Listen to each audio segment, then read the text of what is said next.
আক্তার। তাহলে কোন কারখানায় কাজ করেন? রবিন টেক্স। কি ছিল আপনাদের রবিন টেক্সে?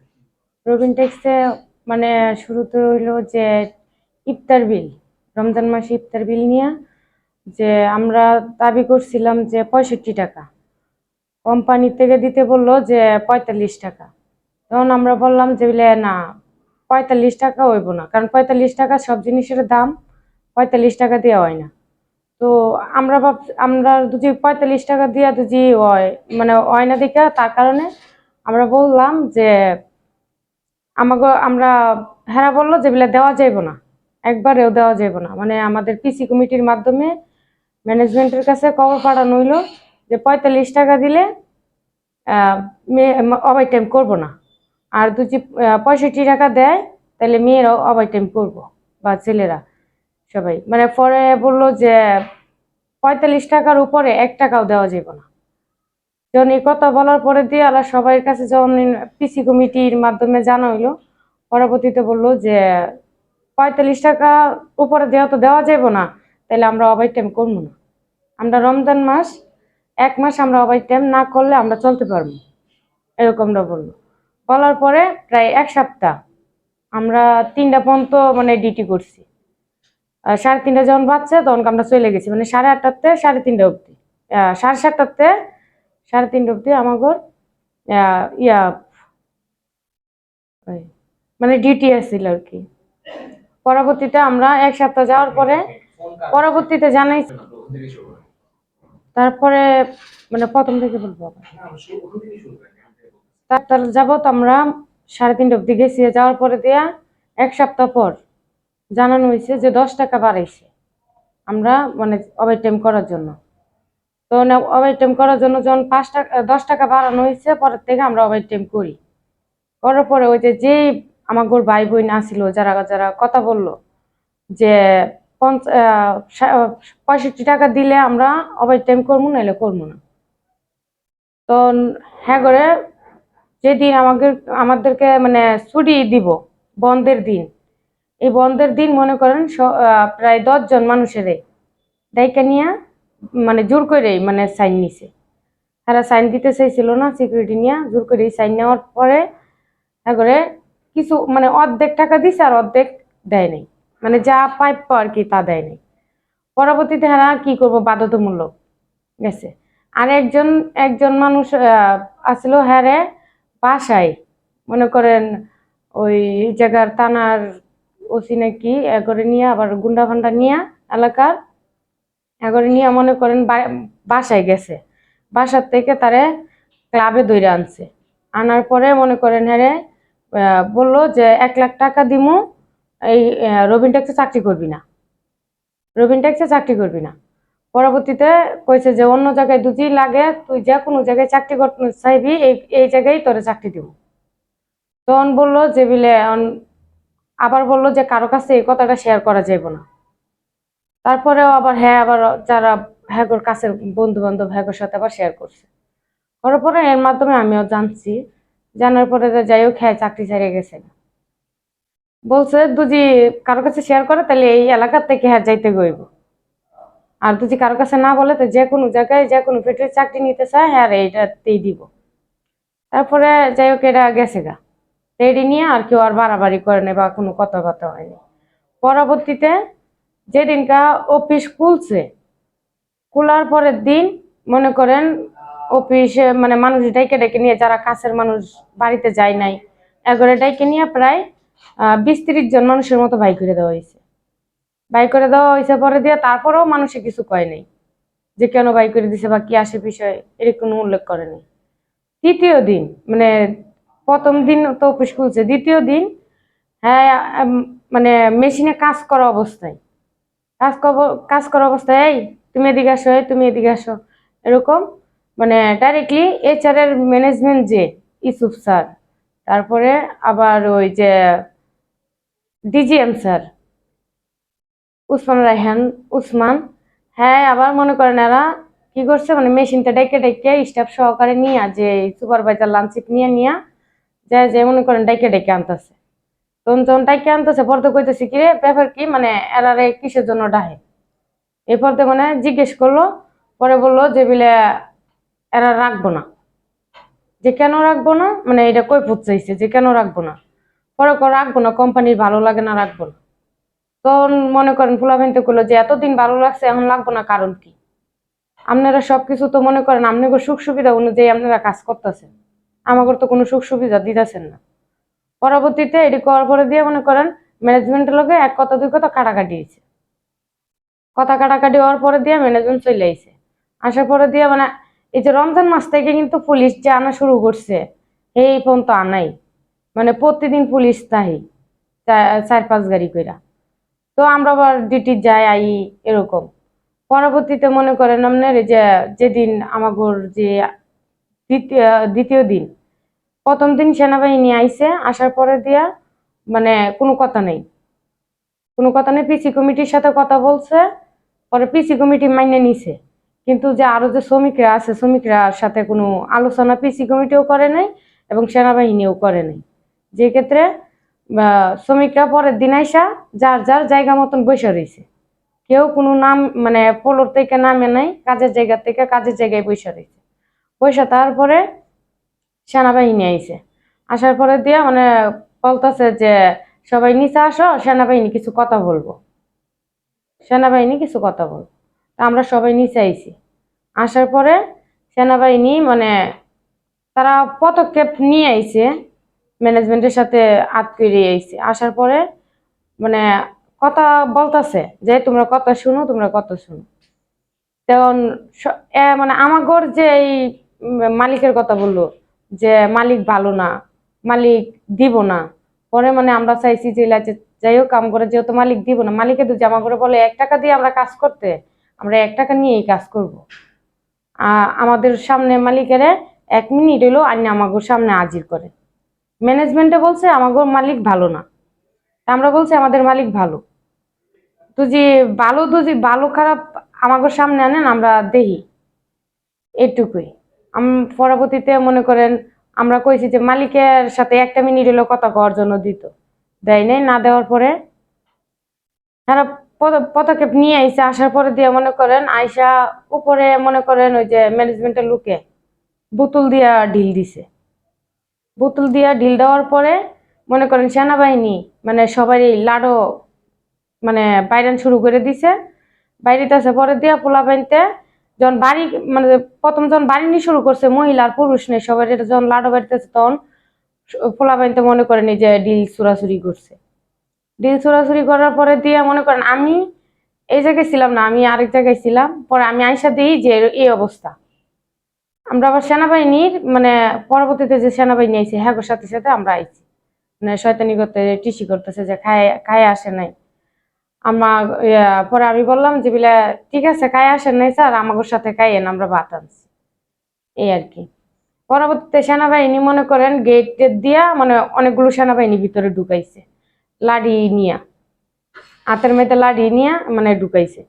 ঢুকানোর পরে মনে করেন যখন সেনাবাহিনী যখন ঢিলে মানে বাইরে বাইরে করতেছে, উপর থেকে আবার ম্যানেজমেন্টে ইশারা দিচ্ছে যে মারার জন্য। ওর মারার জন্য যখন ইশারা দেওয়ার পরে দিয়ে মনে করেন আপনার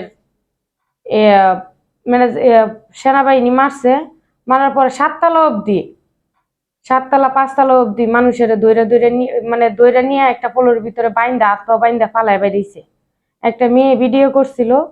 পরে এই মেয়েটারে মনে করেন অনেকগুলো বাড়ি দিছে। পরে এই মেয়েটার মোবাইল টোবাইল সব ফালাই দিয়া পরে মেয়েটা জান নিয়ে আইছে। অনেকজনের মাথা ফেটে গেছে, অনেকজনের পাও কোমর। আর প্রথম দিন যা করে ধরে নিছে, এগর তো মনে করেন দাঁড়ানোর মতো অবস্থা নাই। এরা এখন মেডিকেল ভর্তি আছে, যাবিনে বাইরে এখন মেডিকেল ভর্তি আছে।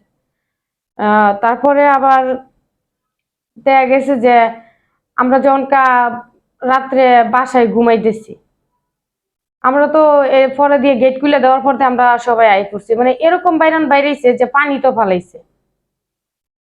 পানির ভিতরে এই যে রাস্তা সাইডে দিয়ে যে খালটা, এই খালের ভিতরে মানুষের বাইরে ফালাইছে। এরকম ভাবে সেনাবাহিনী মারছে। তো মারার পরে দিয়া মনে করেন আমরা সবাই যার যার নিয়ে সবাই পলাই আইছে। আসার পরে দিয়া মনে করেন আমার ঘরে রাত্রের প্রায় 1টা বাজে, আমি আগেই চলেছি 1টা বাজে। তখন মনে করেন আপনার রাত্রের বেলা দরজা বাইরিয়া পরে মনে করেন আমার ঘরে দুইটা আনছে। পরে আমারে বলতেছে যে এই তোমার নাম কি? পরে আমার নাম বললাম, বলার পরে দেখো তুমি, তোমার এই তো খুঁজতেছি, তুমি আসো, তুমি আসো, তুমি লিডার। অথচ আমি কিচ্ছু জানি না এসব বিষয়ে। তারপরে দেখা গেছে যে আনার পরে দিয়ে আমার আরো যারা এই গার্মেন্টসে চাকরি করতো সবাই অনেকের ছবি দেখাইতেছে যে করে যদি ধরাই দিতে পারি তাহলে সাইরে দিব, এসে অনেক ধরনের কথাবার্তা বললো। তখন আমি তো যা ফ্যাক্টরির সাথে আমার সম্পর্ক, আমার তো আর বাসায় সম্পর্ক না। কারণ মনে করেন আমি ফ্যাক্টরিতে বাইরে গেছি, এর সাথে আমার সম্পর্ক নেই, ফ্যাক্টরি দিয়া পরিচিত। যখন এটি যখন কইলো যেগুলো ধরায় যেহেতু দিবা না, তাহলে ঠিক আছে, তাহলে তুমি আসো।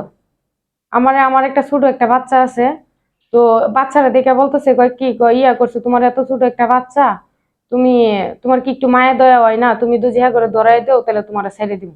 মানে আমি তো জানি না যে কেডাই বা কি আসে বিষয়। পরবর্তীতে মনে করেন আমি কি করবো, বাধ্যতামূলক হ্যাগোর সাথে যাওয়া হয়েছে। যাওয়ার পরে দিয়া থানার মধ্যে ওসি অনেক কথাই জিজ্ঞেস করছে। তো জিজ্ঞেস করার পরে দিয়ে আমি যা সত্য তাই বললাম যে যে এরকম এরকম হয়েছে, আমি কিন্তু এই জায়গায় ছিলাম না, আমারা তো আপনারা তো ফাওয়া ফাওয়া ধরছেন এবং এটির ভিতরে তো আমি জড়িত না।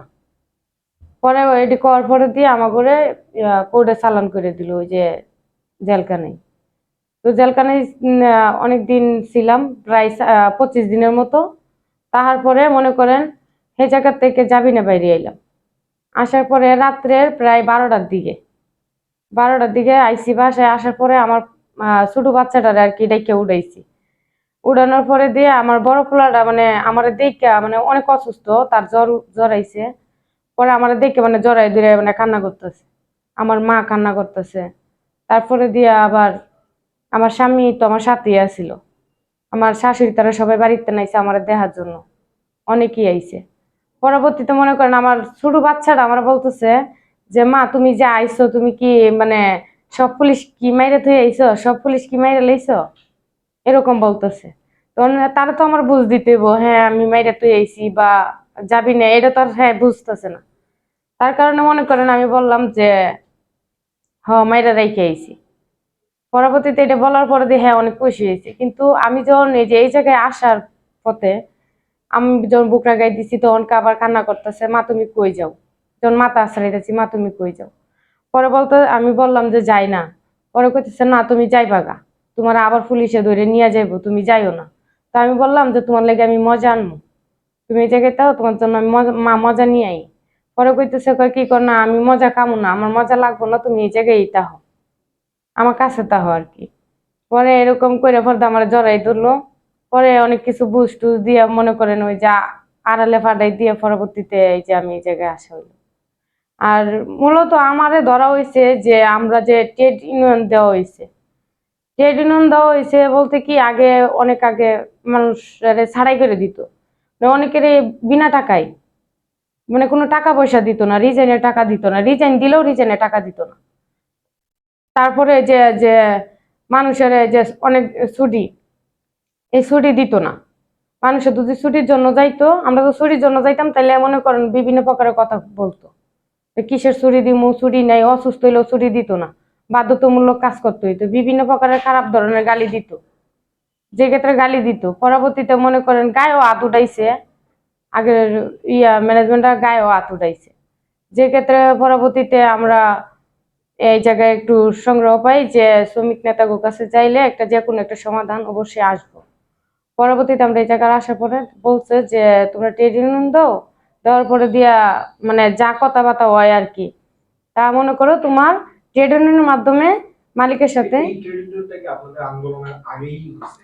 হ্যাঁ এটা আগেই দেওয়া হয়েছে, আগেই দেওয়া হয়েছে প্রায় 1-1.5 বছর হইব আর কি, আমার খেয়াল নাই, আগেই দেওয়া হয়েছিল। আপনি কি ইউনিয়নের সভাপতি? জি আমি ইউনিয়নের সভাপতি। যে ইউনিয়নের সভাপতি বিদায় মনে করেন আমার মামলা দিছে, কিন্তু আমি কিন্তু ওই যে দুজি আপনারা সিসি ক্যামেরায় দুজি চেক দেন, আমার এই জায়গায় পাইবেন না, কারণ আমি এই জায়গায় ছিলাম না, আমি আমার কাজের জায়গায় বসে আছিলাম। আবার এই জায়গায় রবিন ট্যাক্সের এই জায়গায় একটা পুষ্করিণী আছে, এই পুষ্করিণীর পরে বসে আছিলাম। কিন্তু পরবর্তীতে সেনাবাহিনীর পিছন দিয়ে আমি আইছি, তো আগে এই জায়গায় ছিলাম না। তো এই ক্ষেত্রে মনে করেন আবার বললো যে এই বললো যে আমার কাছে চাবি ছিল, কিন্তু আমি চাবি যে কার কাছে ছিল আমি নিজেও জানি না। পরে আমার সামনেই মানে কান্না করতেছে যে একজনের বাবা মারা গেছে, আরেকজনের পাও ভাঙে গেছে, হ্যাঁ আইছিল মানে ডাক্তার দেখাইতে মেডিকেলে ছুটির জন্য, আর একজনের বাচ্চা অনেক অসুস্থ। পরে কান্না করতেছে, পরে আমি বলতেছি যে কিসের জন্য কান্না করতেছে, পরে বললো যে এরকম এরকম। পরে আমি নিজেও অনেক খুঁজছি যে চাবির জন্য, যে কার কাছে চাবি আছে, যে একবারে বাই করে দেও। পরবর্তীতে মনে করেন চাবি যখন খুঁজছি, এখন থানার ওসি পুলিশ সেনাবাহিনী তারা বলে যে আমার কাছে চাবি ছিল, কিন্তু আমি সত্য আমি চাবি আমার কাছে ছিল না, আমি জানতাম না কার কাছে চাবি ছিল। যদি জানতাম তাহলে তো এরা এতক্ষণ কান্নাকাটি করা দরকার ছিল না, আমি আগেই বাই করে দিতাম কারখানায় কারখানার ভিতরেই। তারপরে এই জায়গায় সিকিউরিটি সিকিউরিটি মনে করেন তালা আর চাবি, ওই যে যার কাছে তালা চাবি আর কি দিছে, সিকিউরিটি তালা মাইরে ওই আরেকজনের কাছে চাবি বলে দিয়া রাখছে। তো আমি আবার সেই মহিলাটার অনেক খুঁজছি, কিন্তু আমি পাই নাই, আমি পাই নাই এই আর কি। পরবর্তীতে তো রাত্রে আমার উড়াই নিল।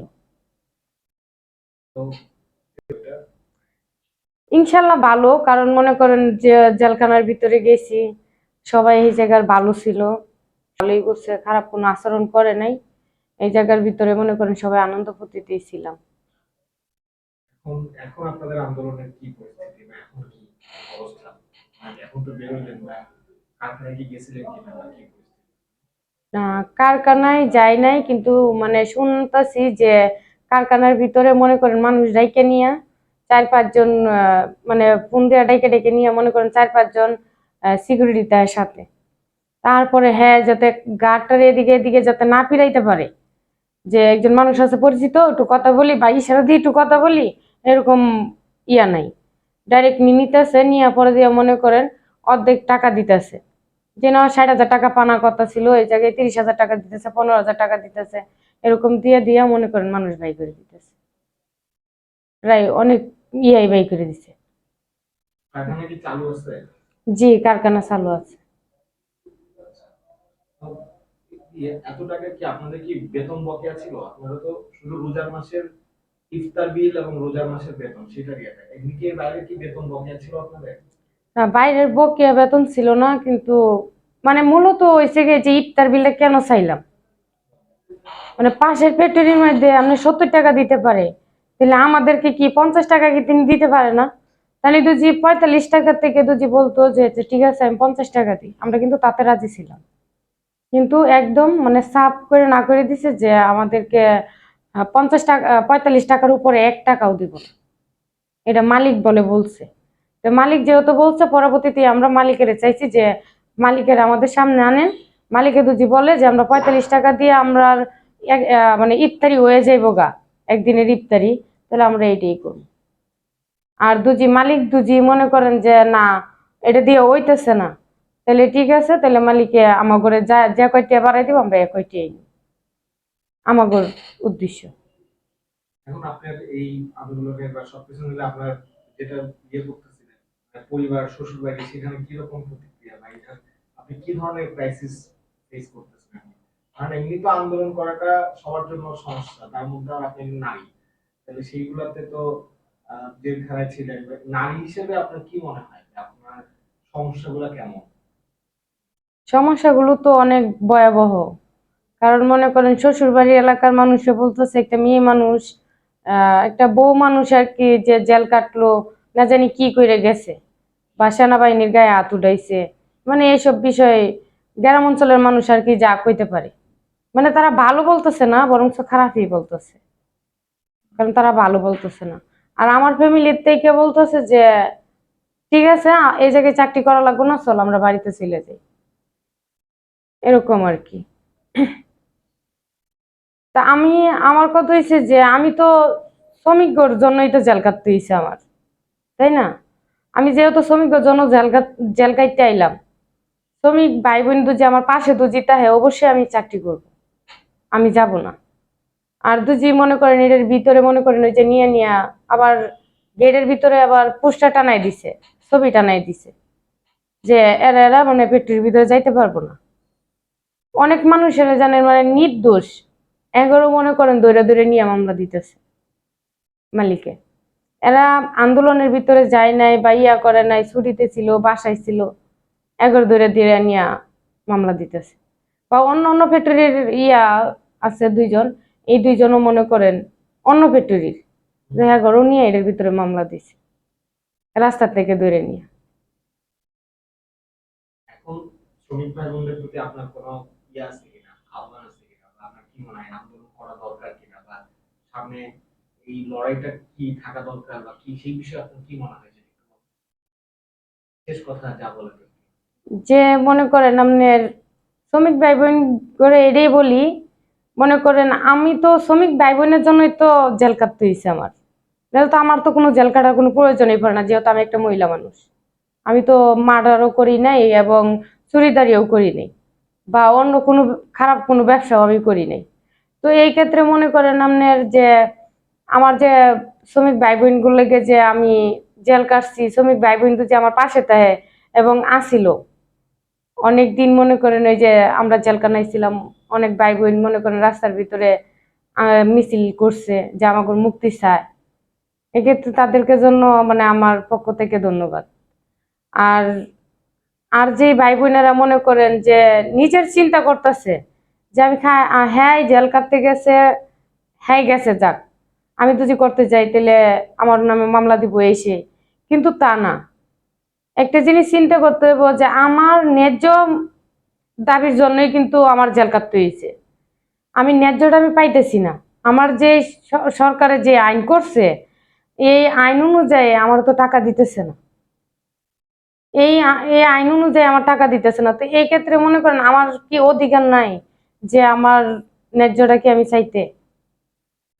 আমি যেটা আমার সারা মনে করেন আহ, সারা শরীরের ঘাম ঝরে আমি টাকাটা কামাবো, এই টাকাটা কি চাওয়া কি আমার অধিকার নাই? অবশ্যই আমার অধিকার আছে। এই অধিকার তো সরকারই দিছে। তাহলে কেন মানে এই অধিকার চাইতে গেলে কেন আমার জেল কাটতে হয়? কেন আমি জেল কাটলাম? সরকার কি এটা কি মানে এই বিষয়ে কি সরকারে কিছু কি বলতে পারে না? যে আমার ন্যায্য মজুরির জন্য যদি আমি একটা কিছু কইতে যাই, আমার জেল কাটতে হইব, আমার মাইর খাইতে হইব এবং আমার পরিবার থেকে আমার দূরে থাকতে হইব। কেন থাকবো? এটা কি সরকার কি দেখে না? আমি সরকার কাছে এটাই বলতে চাই, সরকারে যাতে প্রত্যেকটা শ্রমিকের ন্যায্য দাবি করতে গেলে যাতে আমার মতো এরকম হয়রানি যাতে না হয়, আমার মতো যাতে এরকম হয়রানি যাতে না হয়। ঠিক আছে আপা?